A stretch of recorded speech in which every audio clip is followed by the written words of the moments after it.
Hi guys! Ito nga ang kaganapan sa recognition nila Bunso. Sumasayaw nga si Bunso dyan, tapos sinicheer up ko lang naman siya na ganyan ngayong pagsayaw. Kaso nga lang guys, parang hindi niya yata nagustuhan yung sayaw ng nanay niya. Ang sama na nga ng titig sa akin ni Bunso guys, so sabi ko nga sa kanya, nagalingan niya nga sumayaw. Kaso hindi niya nga nagustuhan kaya umiyak nga siya. Maraming salamat nga sa teacher nila Bunso, kay matyaga nga iyang nagtuturo sa kanila. Siguro kakasaway ni teacher kay Bunso na most behave na lang siya. Huy! Kay kadtong sa kaadlaw nagkatat-kat man na siya sa lamisa no, tapos na most behave man siya ron. Huy!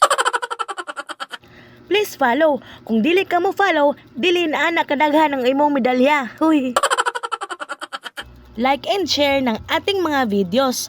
O siya, mga pare, ate at kuya, hanggang dito na lang muna tayo no. Thank you for watching!